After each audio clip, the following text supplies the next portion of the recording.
the Livingston County Board to order. And with that, I'd ask Pastor Rod to please come forward and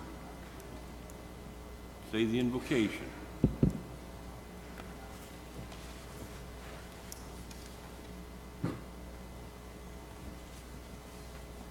Right?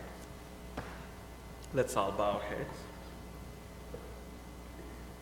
Father, we're so thankful for each and every day that you've given us as a gift. Lord, this is one of every single day, but your grace is amazing that shine brightly through each and everybody over here, Lord God. Father, we pray for oneness in this town and city, the council, whatever we do, whatever we're going to do, let it glorify your name, Jesus Christ. Father, I pray that give us compassion, the compassion that you have towards all over the world, Lord God. Just give us same compassion, same love, same heart, same vision. So when we take decisions, when we talk about town, whatever we're going to discuss, Lord, let us give us oneness so we all will be on the same page with Jesus. Father, I thank you so much for each and every single person who gathered here and sacrificing their time and family. Lord, I pray for bless them back for what all they do for this county. Lord, I thank you so much for your everlasting love upon this place. Lord, bless them and keep them safe, whatever they will be doing and talking. Let it glorify your name, Jesus Christ. Father, I thank you so much for this opportunity that you are here. Your presence is here, Lord God. Father, let your presence change people's life, Lord God. Let the prosperity come to Pontiac. Let your word rule this area, Lord God. Let your blessings be upon each and every board member here. In Jesus' mighty name I pray. Amen. Amen. Thank you. Thank you so much. Thank you, Pastor Rod. Now we'll have Ron Kester lead us in the pledge to the flag.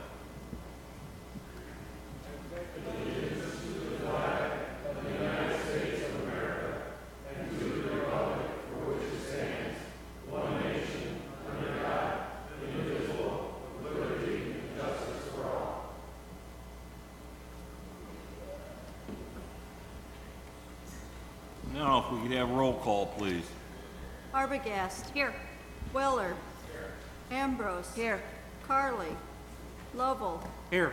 Fittstum. Here. Mays. Here. Herring. Here. Runyon. Here. Blackard. Here. Wilkie. Here. Kirkton. Here. Killian. Bunning. Present. Slagle. Here. Vietti. Yes. Steichen. Here. Schaefer. Here. Ingalls. Here. Kestner. Here. Ritter. Present. Gerwin. Young. Here. Allen. Here. Okay, you have the agenda before you, and we have two sets of minutes, one from February 14th and the other from March 14th. And, well, that's in the minutes, and for the agenda, we need to add pending litigation at the end of the meeting. So we'll be having that here.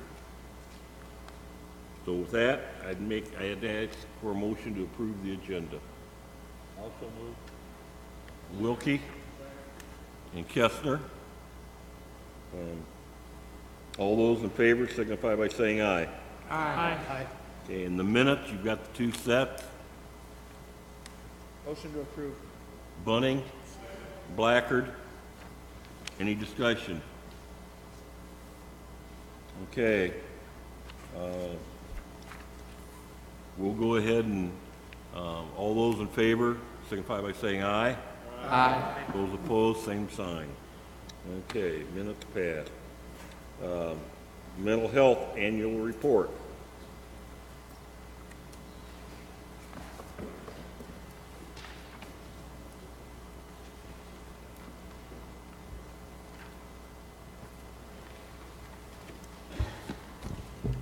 Good evening, everyone. Chairman Young, County Board members, thank you for allowing me to present the Livingston County Mental Health's 2018 annual report to you tonight.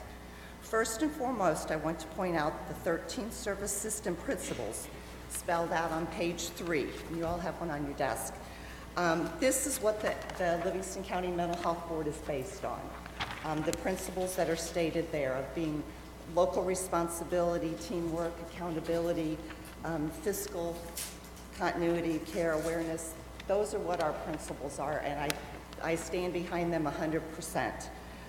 In fiscal year 2018 through the 708 and 377 tax levy dollars, the Livingston County Mental Health Board and the agencies we partner with were able to serve over 6,000 individuals in programs that address the needs of people with mental illness, developmental disabilities, and substance use issues. These agencies put in applications to us yearly for their programs that they seek funding for. We have contracts that each of these agencies sign and must abide by for the fiscal year, outlining the parameters for the use of these tax levy dollars. At least once a year, we audit a month's billing of each agency to assure that their files, records, clients, and billing all align with the outlined parameters. We must be accountable to the taxpayers we serve, those that believe in our mission and passed the referendums back in 1968 and 1990. If you question the importance of any of these services in Livingston County, look at the statistics that are on the back cover of the book. These are statistics that I got from figures online and contacted different county departments. I mean, any of these figures are too high for any county. And we just are concerned about Livingston, but these are Illinois and nationwide as these statistics keep climbing. Thank you again for your time this evening and for your commitment and service to all of us citizens of Livingston County. The Livingston County Mental Health Board appreciates all that you do for our department. Does anybody have any questions about anything in the booklet or any other questions that I can answer for you tonight? Yes. So as you noted, it says that with the agencies you partner with, you were able to serve 6,000 individuals. And I just want to confirm that those are 6,000 unique individuals. No matter They're how not unduplicated. We don't have any way to check that because they can be served by one program and they can be served by two, and we don't have any way to. So those aren't cross-checked? Okay. No, they are not. All The right. figures that are in the book are unduplicated for each agency, though. Okay. And I was just wondering how our county compares to other counties in terms of the number of people served as a percentage of population. Would you know have any data on that roughly?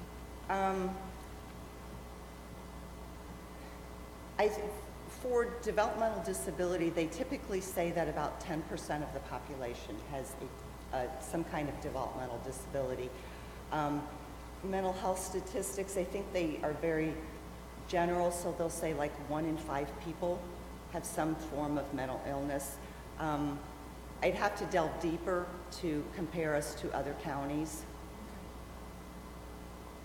Well, that's a large, it strikes me as a large percentage. That's why I was kind of struck when it was 6,000, although it's not necessarily unduplicated, but since we have a population of 36,000, that's 1/6, so Yes, that, it is. that is a significant But if that could be, I mean, we're reaching out to the school, I say we through the tax money, several of the agencies have programs out in the schools that are, serving, like whole grade levels. So then they count Yes. everybody at that school Or in that grade level program. that they're addressing that program towards.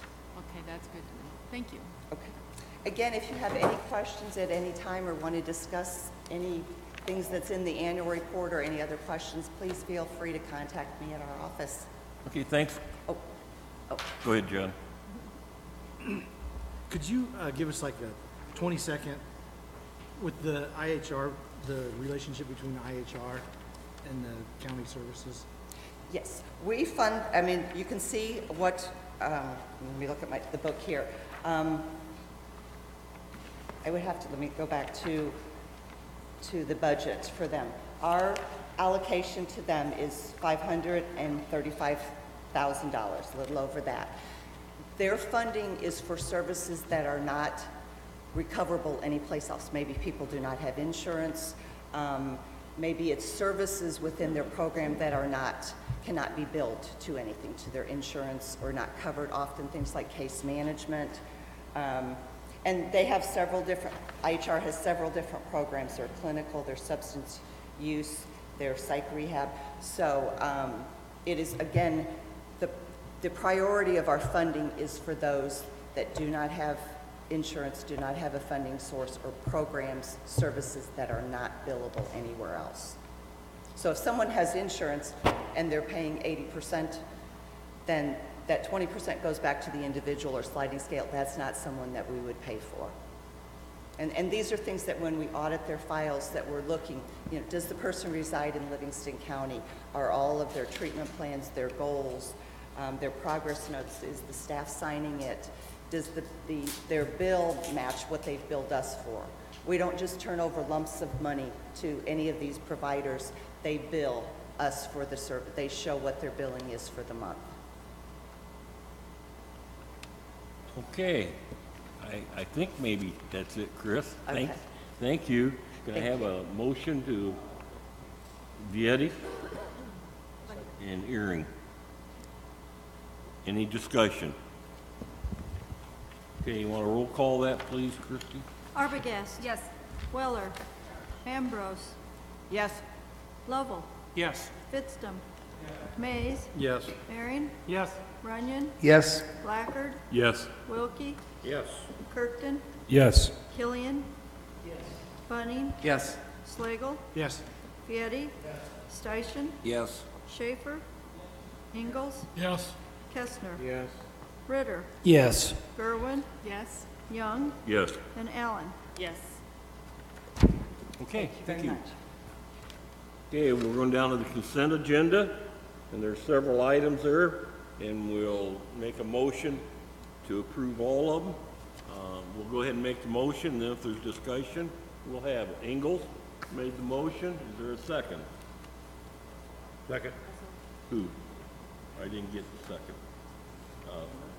Okay, Wilkie, second. Any discussion on any of them? Mr. Slagle? I guess I won't be voting since I'm on here, so. You could vote no. Okay. Anybody else? Okay, we'll roll. Mr. Ritter. If he wants to vote, should we separate that out so we can vote on the rest of them? No. Okay, thank you. Thank you. Okay, let's go ahead and roll call that. Arbogast. Yes. Weller. Ambrose. Yes. Lovell. Yes. Fitzdom. Yes. Mays. Yes. Aaron. Yes. Runyon. Yes. Blackard. Yes. Wilkie. Yes. Kirkton. Yes. Killian. Bunning. Yes. Slagle. Vieti. Yes. Abstain. Vieti. Yes. Steichen. Yes. Schaefer. Yes. Ingalls. Yes. Kestner. Yes. Ritter. Yes. Gerwin. Yes. Young. Yes. Allen. Yes. Okay, moving right along, we're down to Mr. Schaefer with the Finance Committee. Thank you, Mr. Chairman. The audit was made available to the board from our auditors for the fiscal year 2018. Auditor was at the committee meeting. I was not. I was stuck on 165 with a bad alternator, but John Slagle capably carried on and did a good job. In summary, I think, I know it was prior 2 years, the auditors had recommendation as regards some of, not big, but some practices in our firm, our counting, and this year they had none.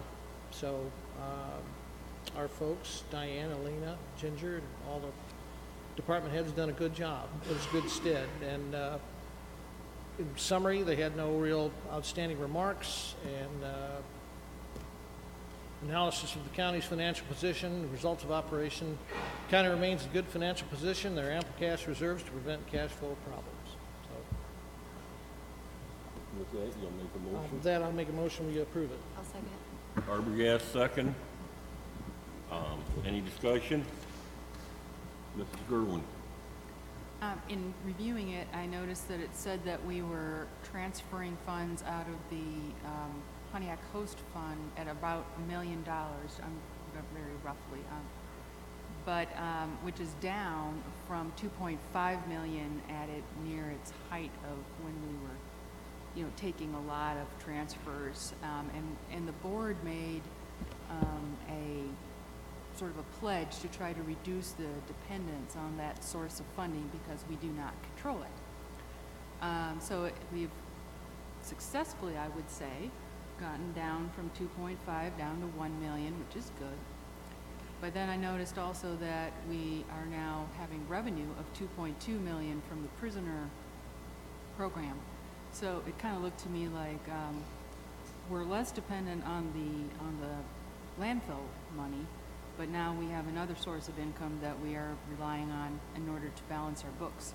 And so we're actually spending more, even though we're having to rely on that less. So I just wanted to note that for folks because we still want to try to be fiscally responsible. It's better to have two sources of income, that's for sure. But we're still spending more than kind of our organic income from our tax base. And so that's something to keep in mind for sustainability. Okay. Roll call vote, please. Arbogast. Yes. Weller. Ambrose. Yes. Lovell. Yes. Fitstum. Yes. Mays. Yes. Herring. Yes. Runyon. Yes. Blackard. Yes. Wilkie.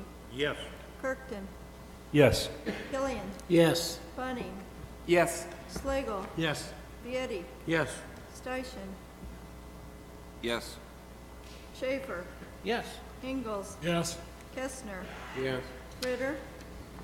Yes. Gerwin. Yes. Young. Yes. Allen. Yes. Okay. Leanne, our circuit clerk is here. Could you comment on the new order of fees for your office? We have a resolution to that effect before us.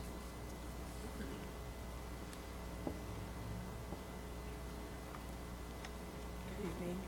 I wasn't really prepared to speak, but because of the new Public Act 100-987, it passed last year, and it is meant to simplify the imposition and collection and distribution of the fines and fees, and it goes into effect July 1st of this year. And in order to set the fines and fees, we need a resolution so that we can take these fines and fees. Previously, the fines and fees had a minimum and a maximum that could be taken. Now it's just a maximum. So if we don't get a resolution, then we can't take fees. So most of them are set by the state, by the Public Act. So some of the fees we had to, I worked with a couple of the other clerks from the circuit. We got together trying to keep the fees similar, so it's the same in the circuit. Okay. Any questions for Leanne? You gonna make a motion, Tim? I will. Okay, is there a motion to, Ingalls, and second by Bunning? Any discussion? Roll call, please. Arbogast. Yes. Weller. Yes. Ambrose. Yes. Lovell. Yes. Fitstum. Yes. Mays. Yes. Herring. Yes. Runyon. Yes. Blackard. Yes. Wilkie. Yes. Kirkton. Yes. Killian. Yes. Bunning. Yes. Slagle. Yes. Vieti. Yes. Steichen. Yes. Schaefer. Yes. Ingalls. Yes. Kestner. Yes. Ritter. Yes. Gerwin. Yes. Young. Yes. Allen. Yes. Leanne, thank you Thank you. very much. Next three items of business are with the economic development of the county. And Adam, if you would graciously go through those a little bit, be great.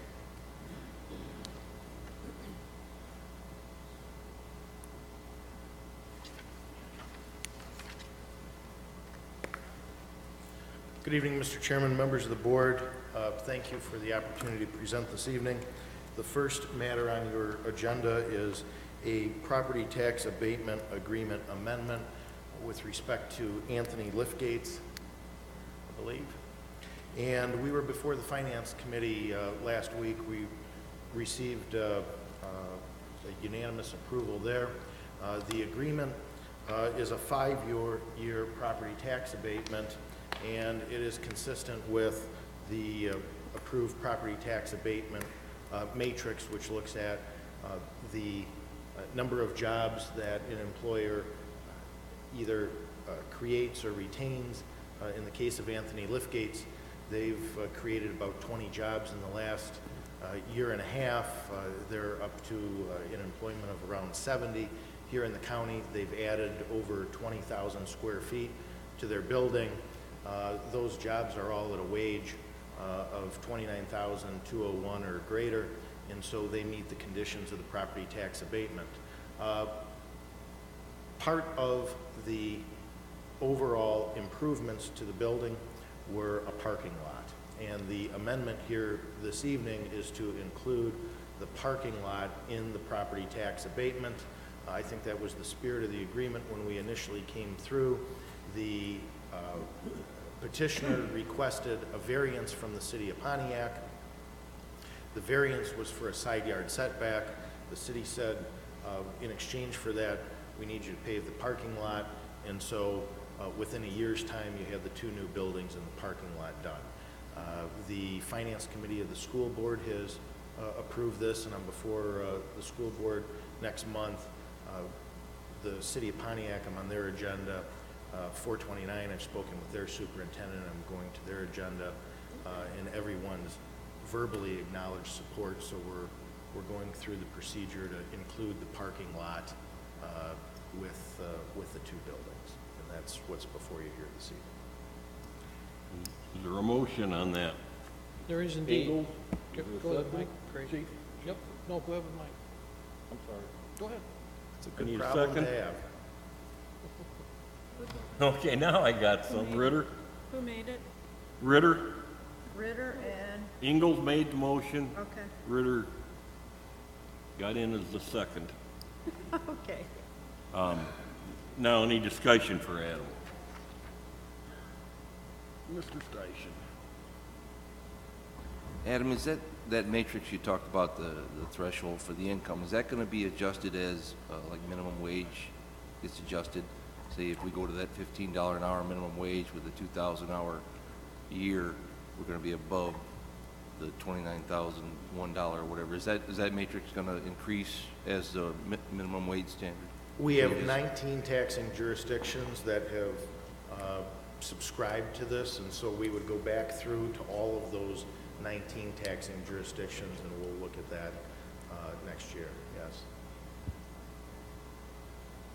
Mrs. Gerwin, did you have a question?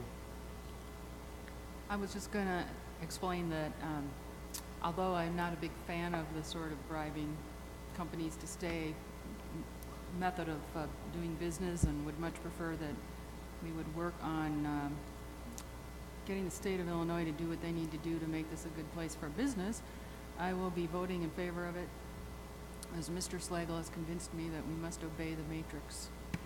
Since the matrix has been approved and it meets the matrix, I'm voting yes. Okay, any others? Okay, we'll roll call that, please. Christie? Arbogast. Yes. Weller. Ambrose. Yes. Lovell. Yes. Fittstem. Yes. Mays. Yes. Herring. Yes. Runyon. No. Blackard. Yes. Wilkie. Wilkie. Yes. Kirkton. Yes. Hillian. Yes. Bunning. Yes. Slagle. Yes. Vieti. Yes. Steichen. Yes. Schaefer. Yes. Ingalls. Yes. Kestner. Yes. Ritter. Yes. Gerwin. Yes. Young. Yes. Allen. Yes. Okay, Adam, you're still on the Okay, thank you. clock. Can you talk about that? Yes, sir. We have another matter before you this evening, which is a incentive agreement with Vactor Manufacturing. Mr. Sam Maselli is here this evening as well in the audience from Vactor, so I wanted to acknowledge his presence. I'm very pleased to report that the state of Illinois, the city of Streator, and the GLC EDC have worked together to come up with an incentive package that will ultimately aid in not only the retention of Vactor, but the expansion of their facility. Vactor has committed to add 100,000 square feet to the facility, make an investment between construction and purchase of equipment of $17.8 million, add 90 new jobs. So I think that that is, not only do I think that that's very robust and meaningful, but today I receive periodic correspondence and newsletters from the state of Illinois' Department of Commerce and Economic Opportunity, and it was one of the lead stories for the state that Vactor in Livingston County was one of the large job creators of recent with this announcement.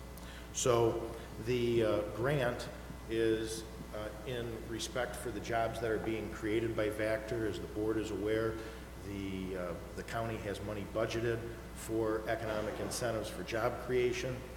The grant here before you, we have looked at, of the 90 jobs, the standard agreement that we usually follow is if the wage is $29,201 and the company creates the jobs within a year's period, we grant $5,000 a job.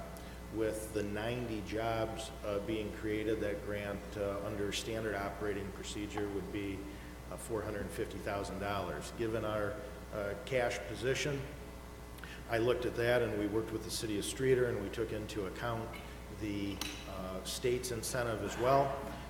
And we came up with a plan for a $120,000 incentive.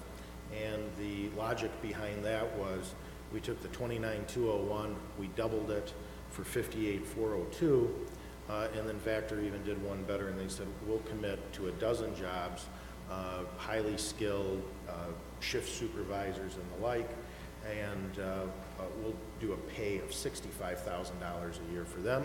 So we doubled the 5 to 10, 10,000 times the 12 jobs is 120,000, and that was the participation on behalf of the GLC EDC, and we'd recommend that to the county board. So we'll still do our monitoring in respect of the higher dollar amount per job that we're incenting. We've extended from a 1-year to a 2-year monitoring to make sure that the jobs stick around for not 1 year, but at least a minimum of 2. And I think that, you know, when a company is investing tens of millions of dollars, I think in the commitment that they've made to the area, not just in this agreement, but in the city of Streator's TIF agreement and with the state, I don't really have a lot of concern about them leaving anytime soon. So with that, I would take any questions anyone has on the matter. Yes, sir. Yeah. Yeah, Adam, you mentioned the Livingston County in your department and City of Streator, and maybe I missed it, but what was the state of Illinois doing? Their EDGE tax credit program. Okay. Thank you. One other thing I think is noteworthy here, not only is Vactor making a huge investment in Livingston County, they also have a facility elsewhere that this investment could have been made. Leeds, Alabama, they have another facility. And they did hire a consultant to shop the market. Not unusual. With that, I'll motion for approval. Okay, Schaefer, Bunning second. I think we've had our discussion. Okay, we'll roll call that, please, Christie. Arbogast. Yes. Weller. Yes. Ambrose. Yes. Lovell. Yes. Vidstem. Mays. Yes. Herring. Yes. Runyon. No. Blackard. Yes. Wilkie. Yes. Kirkton. Yes. Killian. Yes. Bunning. Yes. Slagle. Yes. Fieri. Yes. Dyson. No. Schaefer. Yes. Ingalls. Yes.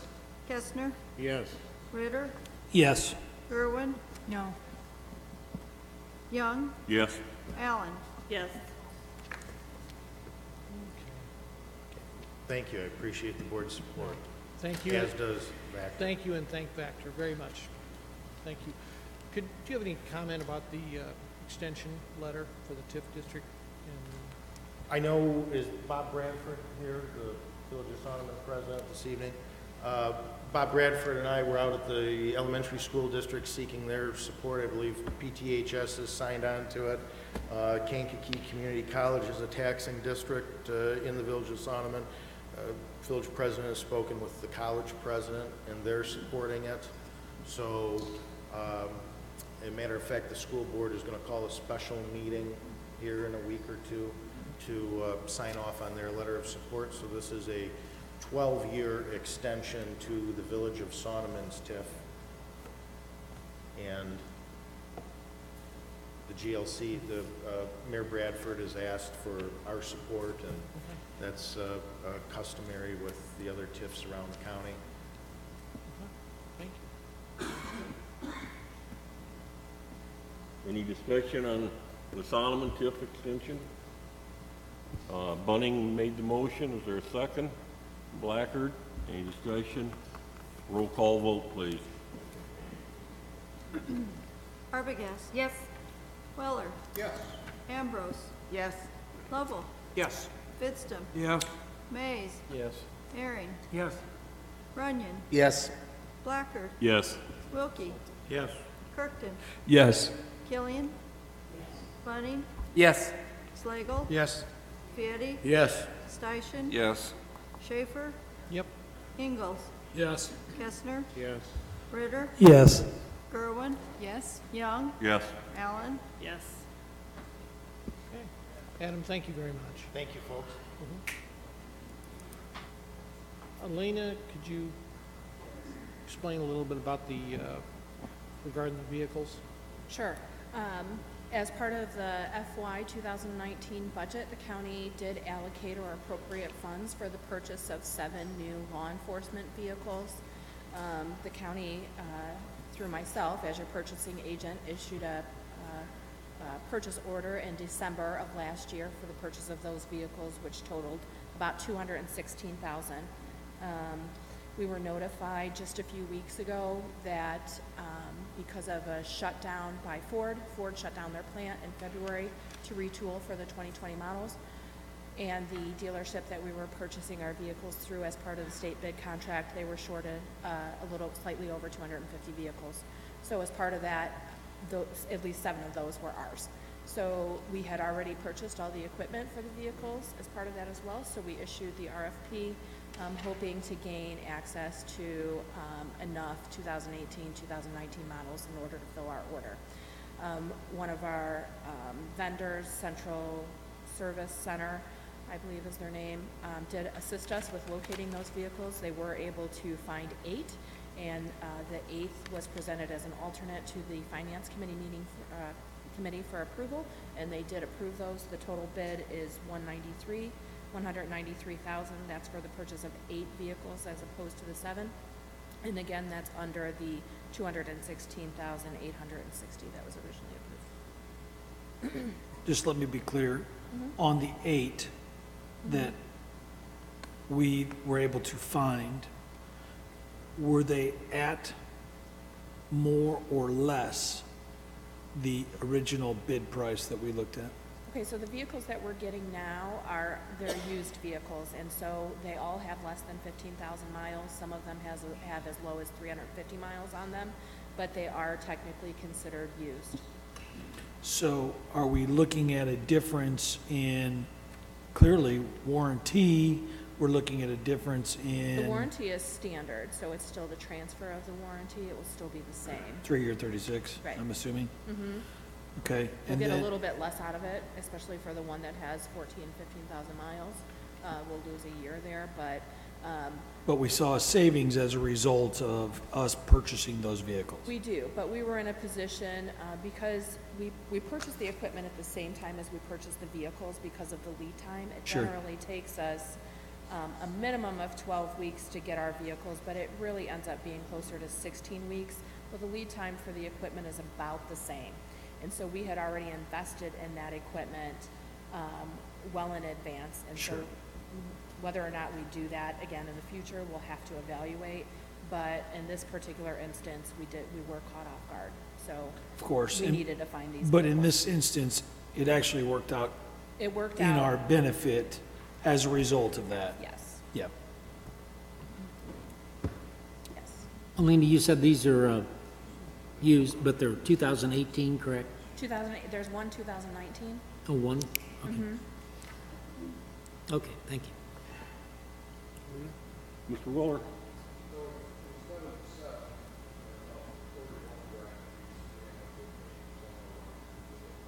24. Yep. Yes, they're all police interceptors. Yes. Okay, I don't think we have a motion on this yet, do we? We do not. Weller and Second. Kestner. Okay, any other discussion? Mr. Chairman, can I ask a question? Yes, sir? Alina, or anyone, are we on a rotation of buying so many vehicles per year? Is this part of that rotation, or is this over or under what the normal rotation would be? We are. We did have quite a few extra approved this year. In the schedule, when we look at the rotation schedule, we should be replacing anywhere between 6 to 7 vehicles a year. The county has a vehicle replacement policy, which states that once law enforcement vehicles get over 90,000 miles, then they should be replaced. Just because you need them to be as trustworthy, I guess, as in as good a condition as possible. And sometimes that type of work is a little bit rougher on the vehicles. How many years do we expect to get out of we buy a brand new one, do we expect to get 3 years, 4 years, 2 years? It just depends. On average, our deputies generally will, on average, again, some are much higher, some are much lower. So, but the average is about 26,000 miles a year for a deputy vehicle. The investigators are quite a bit lower, somewhere around 18. It just kind of depends on where we're at. Well, I'm just trying to get at, so we don't end up at 1 year having to buy 12 or 13. That's where we're at now. So if you remember correctly, years ago, we purchased, I think, 16 vehicles in 1 year. Those are the vehicles that are up now. So we have 7 vehicles for this year, 7 vehicles for next year. But really, when you look at the replacement schedule, overall, we should be replacing 6 to 7 vehicles a year if we wanted to remain consistent throughout the period and meet the replacement schedule. Okay. Any other? Okay, with that, we'll have a roll call vote. Christie? Arbogast. Yes. Weller. Yes. Ambrose. Yes. Lovell. Yes. Fitstum. Yes. Mays. Yes. Herring. Yes. Runyon. Yes. Blackard. Yes. Wilkie. Yes. Kirkton. Yes. Killian. Yes. Bunning. Yes. Slagle. Yes. Fieri. Yes. Steichen. No. Schaefer.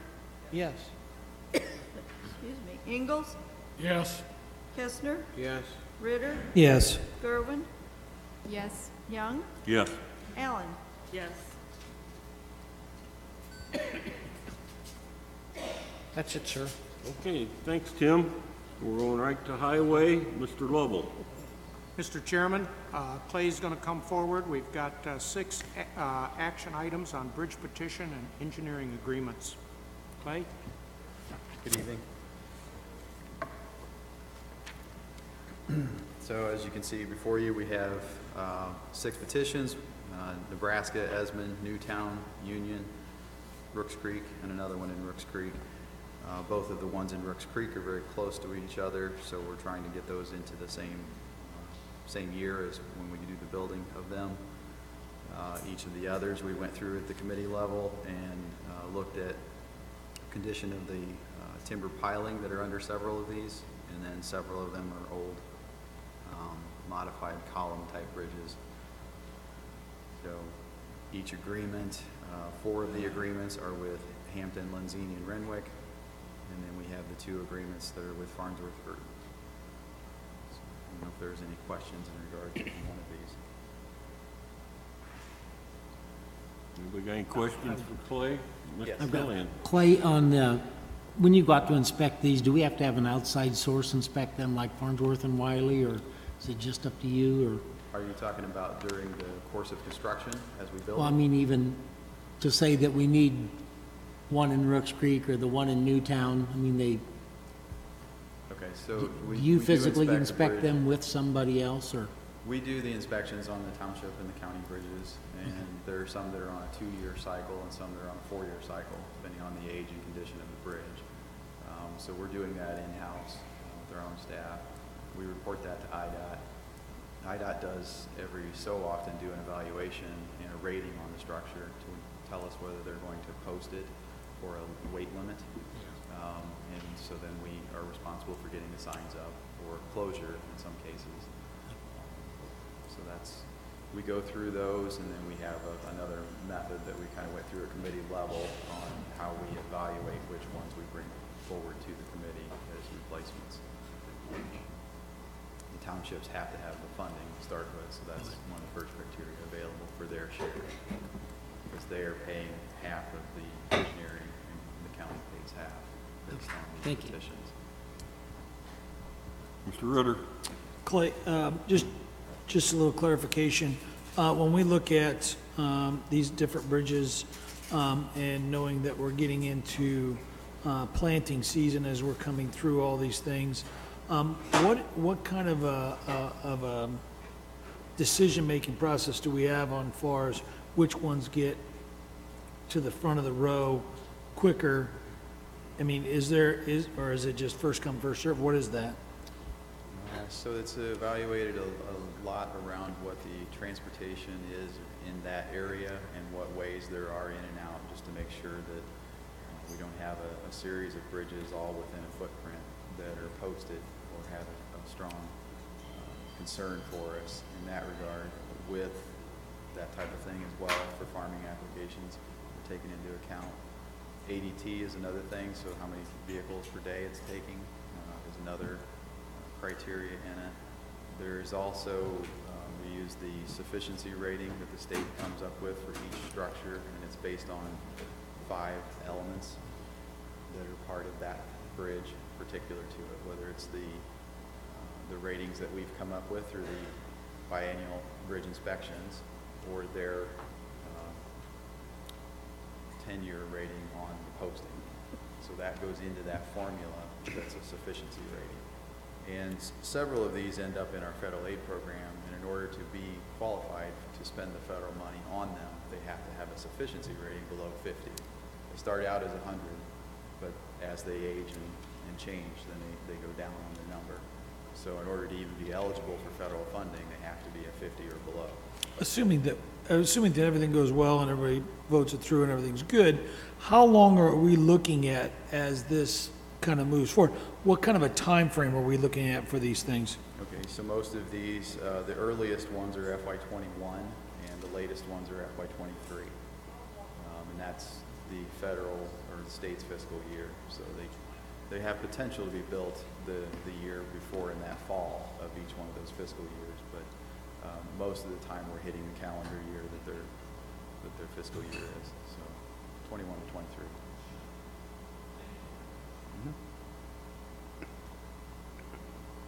Okay. Mr. Lovell? Mr. Chairman, I got a motion to accept these 6 bridge petitions. A through F. Second.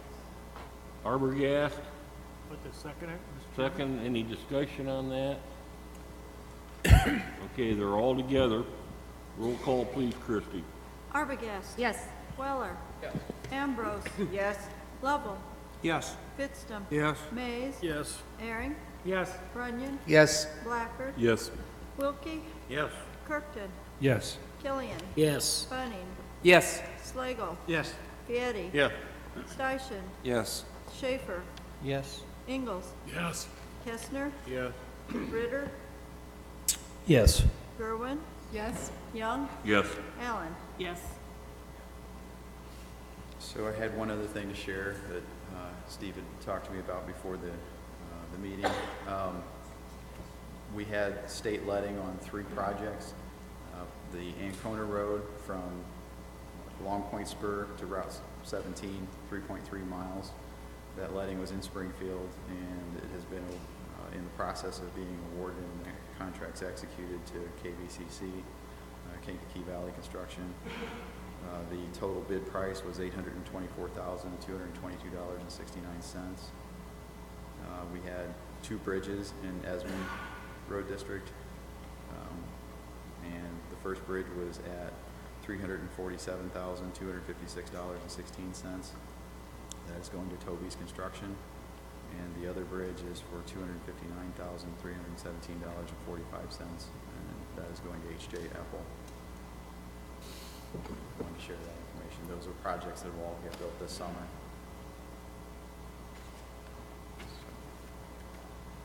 Thank you, Clay. Yep. Anything else, Mr. Lowell? I think that concludes it. Okay, we're moving on to Ag and Zoning. Mr. Bunning, Chairman. Thank you, Mr. Chairman. We have no action items to bring before the board tonight, but we do have a few informational items. So as Chuck makes his way towards the podium to talk about the solar farm lottery that took place yesterday, I will let the public know that we are having electronic recycling on May 11th at the Pontiac Township High School. Again, electronic cycling May 11th at the Pontiac Township High School. And as he's coming forward here about the solar farm lottery that took place yesterday, it sounds like 112 were rewarded out of a potential 910 across the state. So, Chuck, you have the podium. Just so that comes out to about 8% of the ones that were applied for were approved.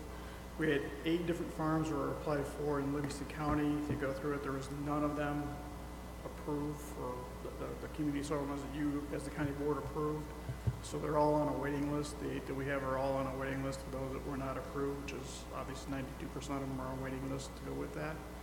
If you do go through the whole list of them, there is one that was approved for the city of Pontiac on their airport property. So not to say we didn't get any, there is one that's on the city property, on the airport property. And if somebody really down in the detail list, there's one that's mentioned that's real deceiving on one of the lists, and they approved all of what they call large solar. So I made a phone call to the state this morning. What it is those are all grants that are approved to 700 and some odd people for them to put solar energy projects on their property. So this is a small farm, it's like 4.75 acres, and they're approved to put, a solar energy project on their property, and they're getting a grant to do that. So it's a little bit deceiving how they worded it, but that is one that was approved for the county too. So that's where I'm at. And if there are no questions for Chuck or I, that's all we have. Okay, thank you. Public property, Mr. Ingalls. Thank you, Mr. Chairman. The Farnsworth Group has submitted a proposal to, 2 or 3 months ago, we asked them to take a look at some of the proposed solutions to resolve the ADA issues that are still outstanding at the Law and Justice Center. They have submitted a proposal for their services to do that at a price not to exceed $12,500. I would make a motion that that be approved so that we can get on putting a long-standing set of issues to rest. And Weller, the second. Any discussion on that? Carolyn? I mean, we already have the list of violations, right? From the Yes. state. The state gave us the list of violations, and Yes. so Farnsworth, I mean, I looked at the contract, but what are they gonna add to how are they gonna solve this? Well, different people have looked at the violations and proposed solutions. Some, we don't have good solutions on the table. We need to have those things precisely defined so that we can go out and ask for proposals or bids to do the actual work. We need that defined before we do that. I mean, many suggested solutions have been defined. We've asked them to review those. There are a couple that haven't, that we'll ask them to help us define those solutions. Isn't the final arbiter the state of Illinois? The Attorney General's office, yes. So how do we know how do we know what's going to satisfy them? You'll be That's the whole point. We get the, we get the solutions defined, we submit them to the Attorney General's office to make sure they do satisfy the AG's office, and then we go out and get the work done. They have committed to, I guess, approved plans, if, for a better term. Alina? Yeah, without going into great detail, if we have a lot of questions regarding the ADA issues, it's probably best to discuss those issues in executive session. You can always come back to this item after the fact. That way you can get a better understanding. Mr. Yednock from the State's Attorney's Office is here, that he can help answer some of those questions. But really, if we have questions specific about this, this proposal, that's one thing, but how that differentiates and how that moves in with ADA, we'd rather discuss those in executive session, if that's okay. So it sounds like we'll come back to that one. You can come back to it, that's I'll fine. withdraw the motion. Okay. That's all. Okay, thank you.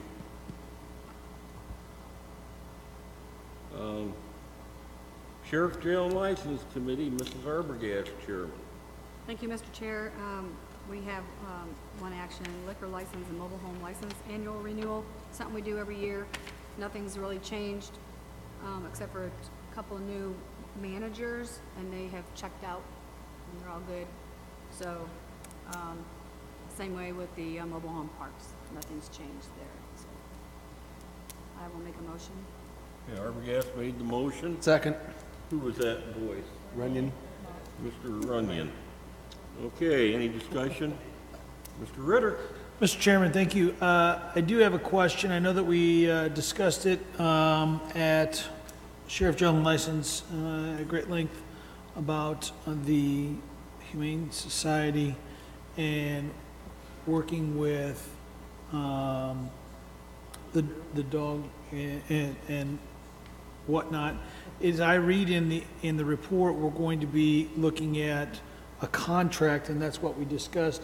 Is it a contract? Yes, Kevin? Well, there's a motion on this first. We can talk about animal control. I apologize. I retract my question till a later time. Wondering where you were going. I don't know. I was just here, and I was like, oh, I want to talk about that, I guess. I'm sorry. Action. Yes, who are the two new managers? Terry Riccolo for Pontiac Sportsman's Club, and It was Riccolo. Huh? Terry Riccolo. Riccolo. Okay, sorry. Didn't, yeah. And then And the other one was at the Shine Star, the Quick Stop over in South Streeter. The owner became the manager because he lost his manager. yeah, better known as Rocky. I don't know Rocky how to say his name. Duval. So. Okay, we've got our motion and our second, and we can voice vote that. So all those in favor signify by saying aye. Aye. Any opposed, same sign. Motion carried. Okay, any other questions? I was just thinking. I apologize. I got excited. We were just talking. I got excited. I apologize. As we're looking at that, we're working on coming up with an agreement, not only with Humane Society, but one of the things that we discussed that I need a little bit of clarification on is being able for us to find a way to either sign off to have animals walked by community members or public. I believe that was part of the discussion. Are we still looking at that, and is that something Well, the contract between the Sheriff's Department, Animal Control, and with Humane Society is... between those two? Right. But also, are we looking at some sort of a written agreement to allow us to have, because currently we're not having outside people help walk the dogs, and so whatever time they get is whatever time they get, correct? Mm-hmm. And so I know we brought it up. Are we looking at language to be allowing that to happen? Didn't Mrs. Gregory have a lot of concern about somebody just coming in if they had not been trained? And because someone heard some of their dogs when they first get them in, need an awful lot of socialization. I think that was, I don't know, Sheriff, do you know, I mean, I read the contract, but that was a couple months ago, so. I know. And it's sitting on, as we speak, it's sitting on the attorney's desk due to tax season, so it will be looked at after the fact. Understandable. Mr. Chairman, members of this committee or this board, in answer to you, Mr. Ritter, there's an inherent problem with having volunteers, or even workers for that matter, walking dogs that they're not familiar with. So that is an issue that still has to be worked out. And as Ms. Arbogast indicated, that contract is currently on one of the attorney's desk, and because it's tax season, the all likelihood of anything being done with that before April 15th is pretty moot. But at any rate, so for walking the dogs, we have to look at the possible likelihood of a dog not being known by that person walking it, possibly biting it or attacking it. And that puts us in a very vicarious, Legal. very vicarious liability state. Sheriff, Yes, sir. I happen to know that a lot of the dog walkers have also offered to sign a waiver, though, in order to make sure that those dogs are walked so that they have less stress, so that they aren't as likely to bite somebody. Sure. And to that end, we still have to sit down with the attorneys once they draw this contract up and figure out how well that liability waiver would stand up if in fact something did happen. Okay, thank you. Okay, thanks, Sheriff. Anybody else? Okay. Thank you, My Sheriff. report, thank you. Thank you, Ms. Arbogast. Did you want to announce, has the sheriff been kind enough to schedule a tour? Yes, we did the tour today. Okay. Several, well, Is that most of the new board members showed up. They were there. I think everybody was, it was good. It was a good tour. I've had the tour several times, and it's always good anytime you go. So you guys have any questions about any concerns or anything? Joe? Well, as I could say, it was a good tour, and I'll tell you what, they take care of that jail. It's very well maintained. I gotta say thanks to the people that work there, as employees that keep it. I mean, they're not the employees. It's actually the inmates that keep it clean, I found out. It's very educational if anybody wants to go out and take a tour sometime. I appreciate it, Tony. Thank you.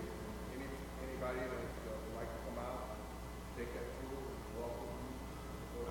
I'm just a little worried I might not get out. I don't want to take the chance. I do gotta say, Bob, you need to have a tour because the doors, you don't know which one you're going in and out of. So I know it. You don't want to make sure somebody's along with you. Okay, Mr. Vietti, you better set us straight. You're up next. Are you done, Robert? I am. Thanks, Robert. It's a pleasure. At our personnel meeting on April 3rd, we discussed the holiday schedule, and it looks like it'll stay the same, because there was talk of switching some days around, but we kind of leave it alone. Other than that, there really wasn't much else discussed. That's the report. Thank you. Thank you. Who's vice chair of election rules? But unfortunately, I wasn't there. Okay. So I cannot report. I'm giving the report, sir, if it's okay. Hey, I can't think of anybody better. Mr. Carley called me from where he was at. Wonderful. And asked me to give the report since Carolyn was gone. Okay. Have you got a few minutes? I got a few minutes. Really, all we had was a bunch of reappointments and appointments, as you all voted on. Other than that, we also had a update on legislation possibilities down at Springfield. Other than that, that conducts my report, sir. Well, thank you. You're welcome. Veterans Assistance Committee, Mr. Kestner. Thank you, Mr. Chairman. The committee met and approved the bills that were presented, and we are well within our budget. That's my report. Thank you. Administrative Committee, Most everything you've already heard, or we'll hear it in a little bit when we go into executive session. Oh, I forgot IT, Mrs. Allen, I'm terribly sorry. I did not mean to slight you.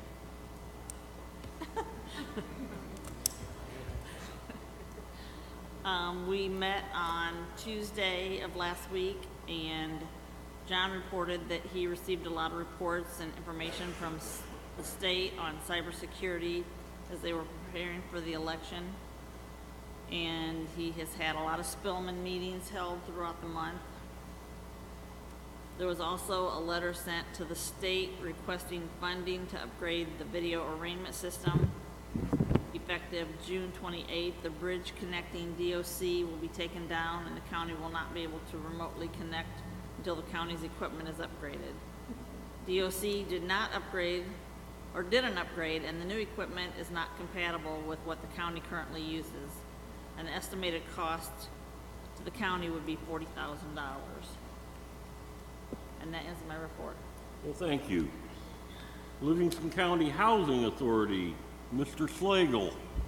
Thank you, Mr. Chairman. We met on March 21st. The notable items are the Chatsworth remodeling project is completed.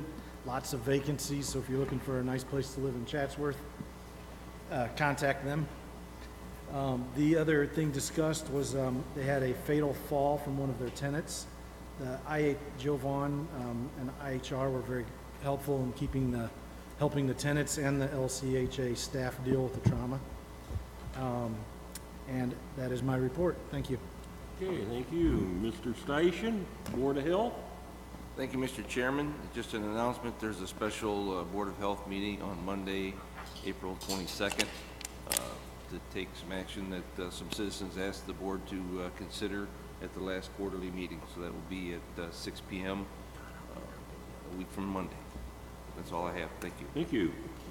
Mental Health Board, Mr. Vietti. Well, thank you, Robert. It's a pleasure again. Yes. Yes. The next mental health meeting is a week from tonight at 4 o'clock, and that's my report, sir. Okay. How's that? Anybody else? I'll go ahead and entertain public comment now. Anyone like to speak from the public? Here we go. This could be a long meeting.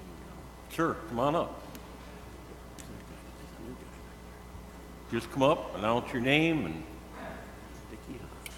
go to it.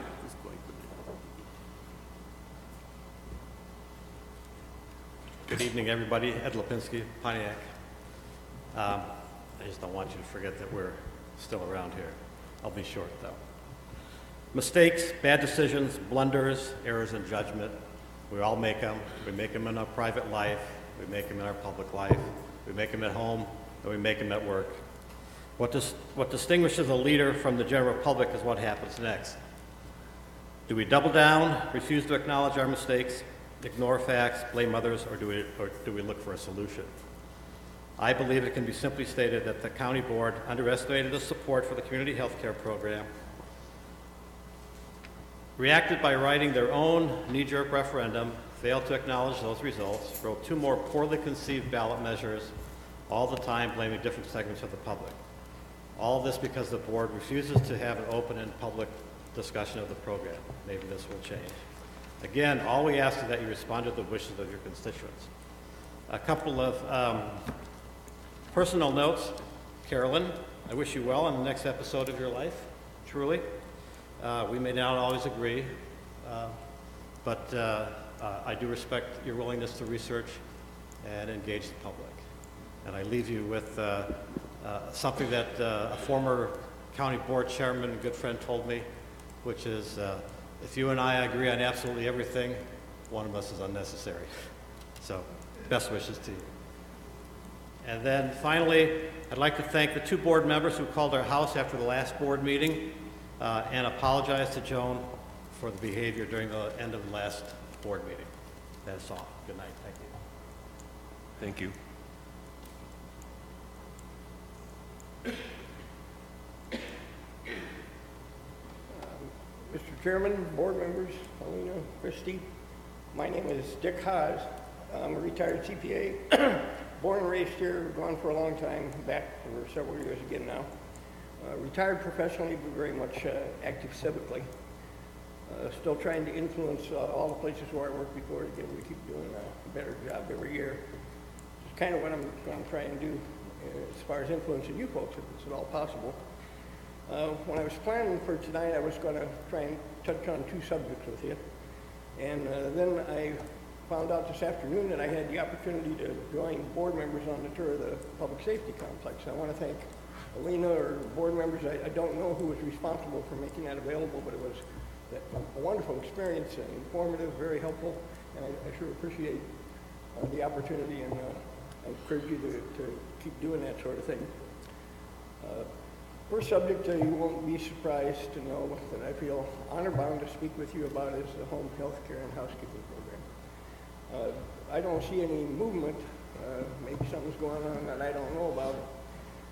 Well, we've lost the daily leader coverage, apparently. We don't have a radio station anymore.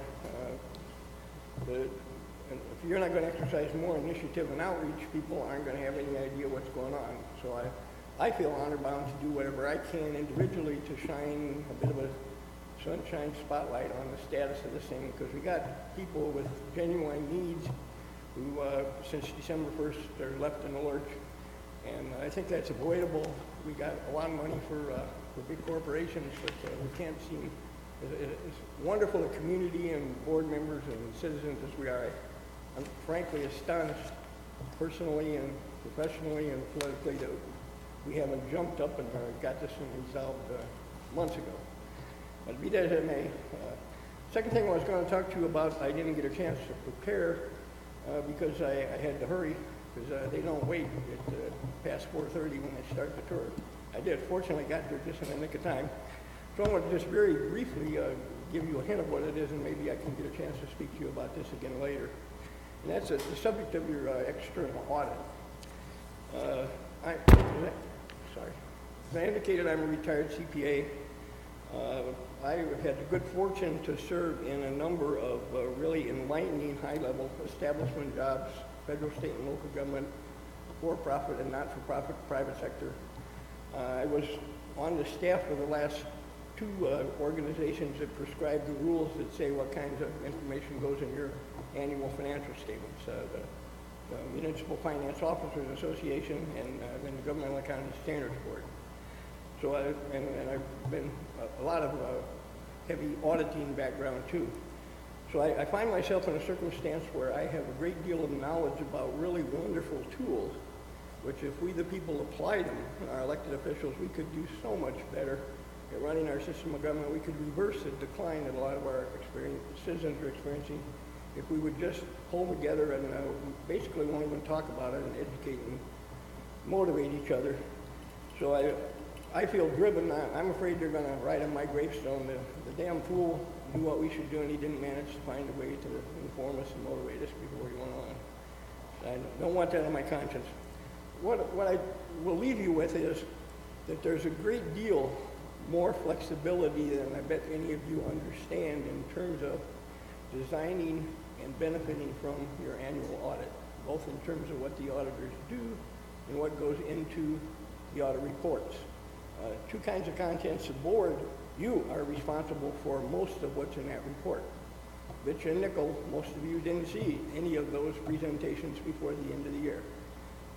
My friends at the Governmental Accounting Standards Board have made things so complicated that most accountants don't understand anymore. So it's really tough to expect you to, but it's important that you make more of an effort to. And when you do, you're going to be really rewarded, because those reports historically have been designed to empower you as individuals so that you can play a more informed role and a more substantive contribution for the reasons that you ran to be on this board. And there's a tremendous potential that's untapped, and we need to find a way to pull together to tap it better. So I appreciate your listening. I very much appreciate the opportunity to be here. And I've got 40 years of accumulated reference materials and training materials, which I'll give you all you want. And I'm available for comments. I should very much solicit comments, questions, and suggestions for improvements. I'm busy because I'm trying to shake branches all over the country, but you're my hometown, and I'll make as much time available as you'll let me. So, thanks.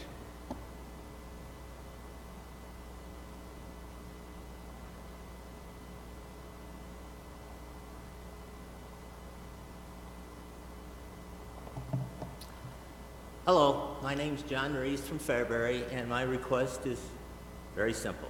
Please add the Citizens Advisory Public Health Referendum to the County Board agenda for discussion. 1,200 voters in this county signed its petition, and 9,900 citizens at 84% approval voted in favor of the referendum. Such numbers reflect a mandate that must be taken seriously and cannot simply be ignored. Thank you.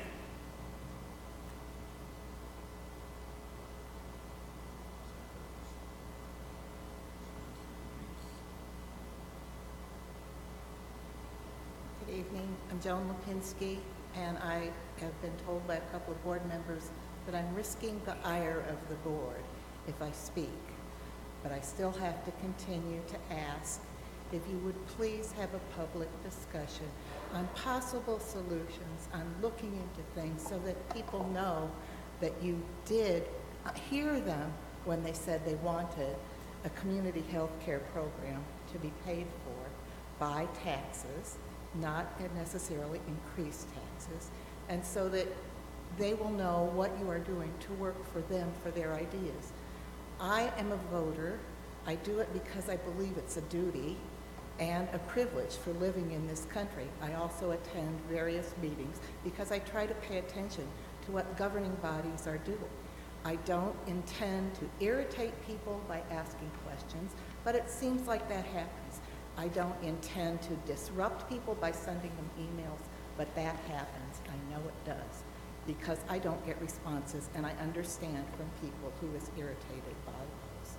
I wish that we could communicate more easily. I would appreciate it.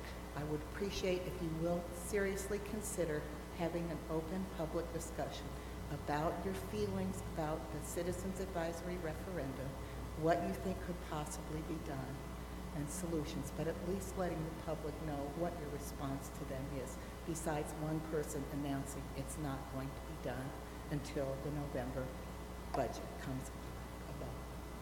Thank you.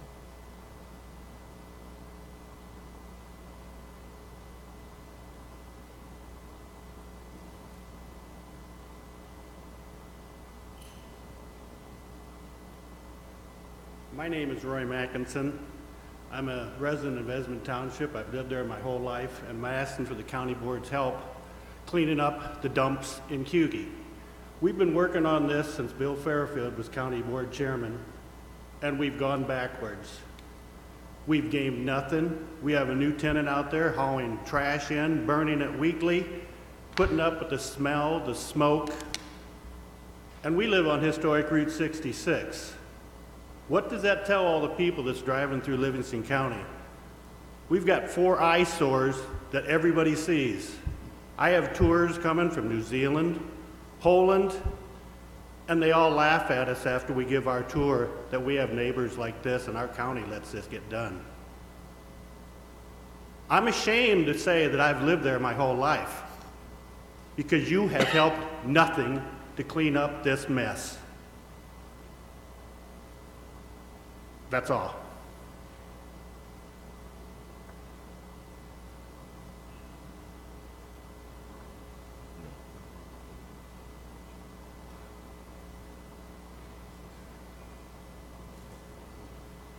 Rebecca Fair.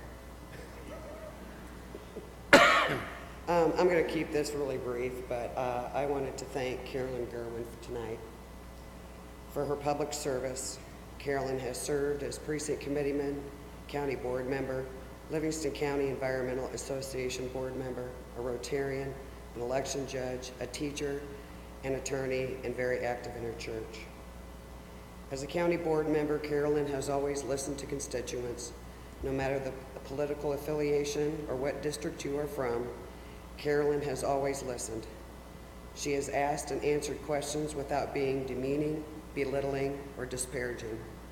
She has always been prepared for meetings and thoughtful in her votes.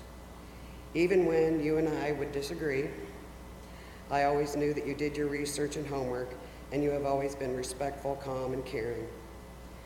You have taken a lot of criticism, Carolyn, from both the public and peers, and you took it with grace and dignity. Rather than displaying sarcastic or mocking words at the expense of others, you as a godly woman bring an inescapable joy with you wherever you go. You learn to not take yourself too seriously, and you speak life without sacrificing truth in your conversations. Your forgiveness is unconditionally given to others as you are unconditionally loved by God. You choose to forgive in spite of your feelings and trusting God to heal all your hurts in his perfect timing. I think of you often when I read Ephesians 6:11 and 2 Timothy 4:7 and 8. I wish many blessings for you and joy in your new beginning, and I know you will always keep the light on for us. And I have a card here signed by several people in the county that I would like to present to you.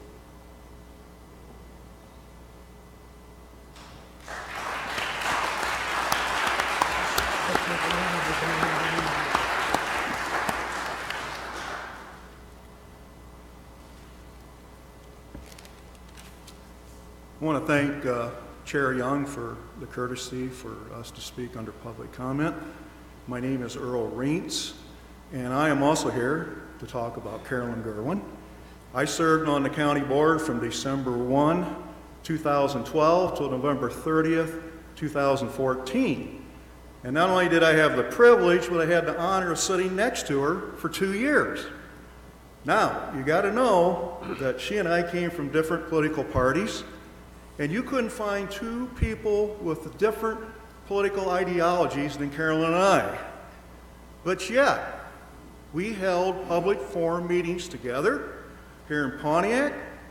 We got the public to come out, voice their opinion, and to learn where they stand on some of the issues. And there was a couple of issues that Carolyn and I did agree on, and we worked together. Thank you, Carolyn. And so I want to thank her for her service, and I wish her and her husband the best in their retirement. We're going to miss you on the county board. I know sometimes, like you said, you took abuse, but you know what? Sometimes we need another voice. And like I said, you couldn't find two people different and political different ideologies than Carolyn and I, but yet we got to work along. So I encourage the board members here. You know, we have 24 board members, and I know there's a lot of debate. Some people say, well, that's too many. But you know what? Mr. Ron Kestner, who I went to school with and graduated from high school with, told me, you know, Earl, if we reduce the board, there's going to be a lot of small towns like his in Long Point that won't have any representation. You got Cornell, you got Flanagan, you can go on and on and on, Forest, Emmington. And so, you know, that's one way of looking at it. But you know, if we're going to have this many board members, do what Carolyn and I did. Get out there with the public, talk to them, have coffee with them, and see where they stand on some of the issues. Because, you know, there wasn't a bigger issue when I was on, was the Pleasant Ridge wind farm project. And everybody knows that was on the board at that time. Every seat was full back here with the public at that time, because there was arguments on both sides. And but yet we listened to the public, and I appreciate your time tonight, Chair Young, for allowing me to speak. And Carolyn, I wish you the best, okay? And have a great retirement. Thank you. Thank you.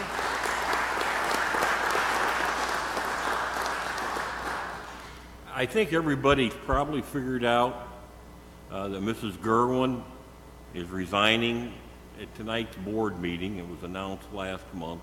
I have the letter, but I don't want to read it until after executive session, because I want Carolyn to be in there. Well, don't you want to be? Okay. So I will be reading her resignation letter. It is a good letter. You ought to hear it, but I don't know. If I read it now, we can delay the vote, can't we? You don't vote on The resignation. the resignation technically happens at 11:59 p.m. today. Yeah, that's true. And I'd like an opportunity to thank folks while they're still here, if possible, especially since we don't have media. Is that okay? Yeah. All right, well, I don't have any prepared remarks per se, but I just wanted to say my thank yous. I especially want to thank my fellow board members. I've been hanging around the county board as a non-elected citizen since 2002, believe it or not. A lot has changed, and I think a lot has changed for the better in our county, in our board. State of Illinois, no comment. But I do want to, I also need to thank the staff, Alina and Christy, and all our managers, and all our workers, all our staff members that do such an awesome job and have patiently answered my thousands of questions. For any new board member, don't be afraid to ask questions. A lot of times, if nobody asks questions when you're new, 15 years can go by and you still don't know what's going on. So be sure to ask questions. There are no dumb questions. I also just wanted to say thank you.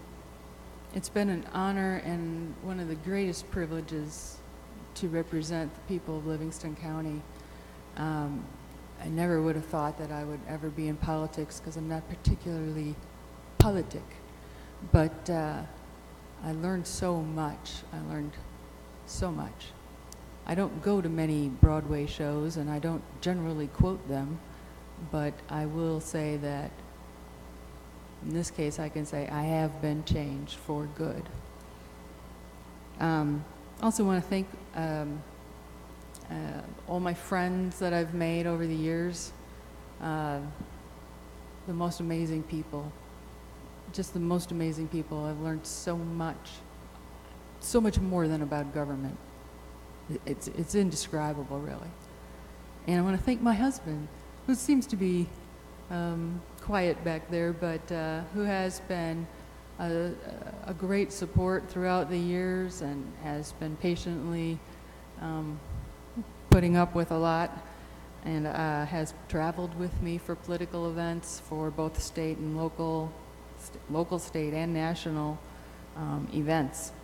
So I could never, ever have done it without his total support. And finally, I just want to say I have to thank God. That is a big part of what motivates me, and I wish I did a better job of reflecting that. That's one thing that I'm still learning how to do. But as Becca's Facebook page often says, to God be the glory. If any little bit of good has been done, to God be the glory. And I thank him for this privilege, for this honor of having represented you all, even when we disagree. And as we move forward, I'll always be thinking of you, and I'm going to keep praying for you whether you like it or not. Thanks so much. Okay, thank you.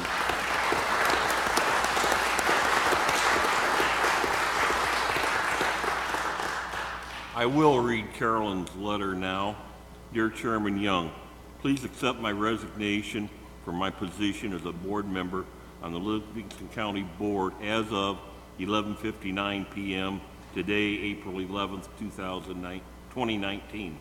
As you know, my husband and I have decided to move out of the state of Illinois in the near future. I am at peace knowing you will fill my position with the utmost regard for what is best for the people of District 1 and the county in general. It has been one of the greatest honors of my life to have served the people of Livingston County these past years. I am thankful to God for all the great people I met and the wonderful work we were able to do together for the good of the community that I love so much. May God bless you, the entire Livingston County Board, the county managers and staff, and the people of Livingston County. Yours truly, Carolyn Gerwin.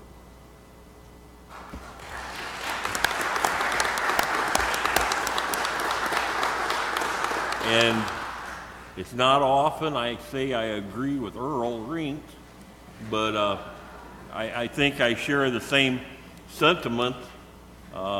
I think Carolyn and I have, I don't know if we ever liked each other at the beginning, but we kind of decided to, you know, let's get along. It might work out better. And I think the last couple of years, we achieved that peace and that working knowledge, and I found out she wasn't such a bad person after all. So, Carolyn, yeah, I did. I'm slow. We wish you the best. And Becca, we don't have to have a board member resign if you want to bring cupcakes again. That's okay. Okay, now I'm going to ask for a motion to go into executive session. Who was that? Ritter and Vietti a second. It's Can we for make that collective pursuant to negotiating 5 matters. IL? Can we make that pursuant to 5 ILCS 120/2C2 collective negotiating matters and 5 ILCS 120/2C11 pending litigation? Okay, thank you. Roll call that, please. Arbogast. Yes. Weller. Yes. Ambrose. Yes. Lovell. Yes. Fittstum. Yes. Mays. Yes. Herring. Yes. Runyon. Yes. Blackard. Yes. Wilkins. Kirkton. Yes. Killian. Yes. Bunning. Yes. Slagle. Yes. Vietti. Yes. Steichen. Yes. Schaefer. Ingalls. Yes. Kestner. Yes. Ritter. Gerwin. Young. Yes. Allen. Yes.